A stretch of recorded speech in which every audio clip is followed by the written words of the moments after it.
Day 27. It is criminal how bad I look, but we're rolling with it, okay? Okay. It is criminal. But anywho, it is Saturday. It is my Sabbath, relaxing, turn off to turn up day. Whoop, whoop, hooray, hooray, hooray, hooray. So naturally, my thoughts, meditations, and contemplations are always about living in the world, to switch off from all of the high level thinking, business, responsibilities, etc. that I have to operate in all week. When it comes to my weekend, I like trash.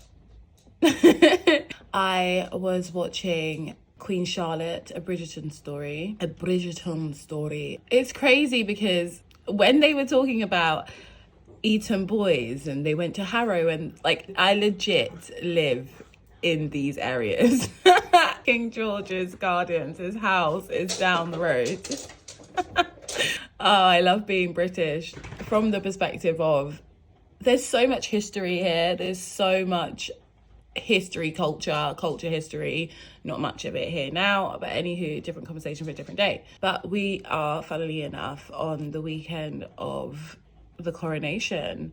We are crowning our king. It's a lot to reflect on, from being of royal blood, being of set apart cultures, perspectives, ways of thinking, ways to protect, ways to lean in the form of a family, in the form of the monarch. And for some people, there's just a higher calling.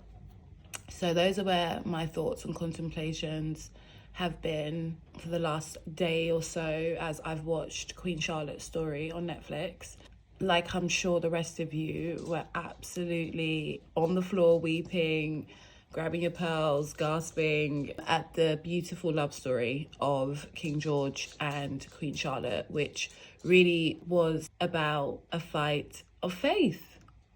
Hope, love, and faith. And love is the greatest of them all. It was that they had faith in one another to do what each other needed them to do, so that they could sharpen their relationship in the best versions and forms of themselves. Also understanding that life, when you're in that high calling position, is so much sacrifice to be a queen or to be of high standing, to have responsibilities placed on you that you don't really have a choice in the matter. But then at the same time, you were born at a time for this, and it wasn't a mistake. I believe their story, Queen Charlotte and King George, their story really magnified the fact that everyone is perfect as they are. I am the biggest mental health advocate. I love, and I really believe mental health speaks to self-care and self-needs and self-love being met before you get to a mental illness. One of her declarations that was so powerful. That is what love is. Love him if he's mad, if that's what he needs. The story was great. The last declaration of love that really stuck with me and just made me crack a massive smile this morning when I remembered was, "My heart calls your name." Ooh! Just grab me the box of tissues.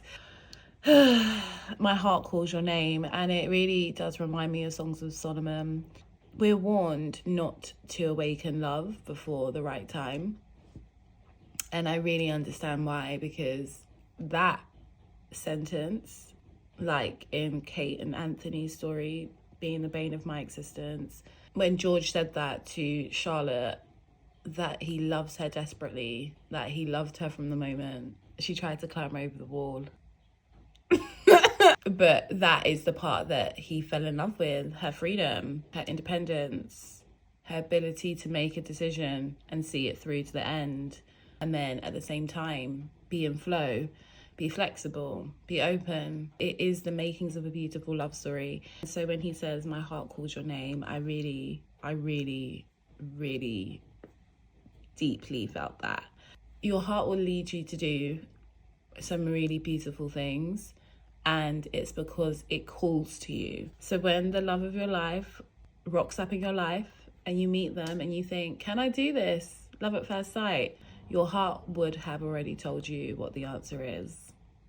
And that is crazy because I'm in a position where my heart has told me, but like Songs of Solomon, I'm roaming the streets like as this young deer, this young woman, and I'm trying to not awaken it before it's time. But the whisper of his name has definitely awoken my heart. Eek! I'm excited, but I'm also very mindful that being a queen, there's a process and it can be lonely, as we saw, but I'm never alone because love fills up the room.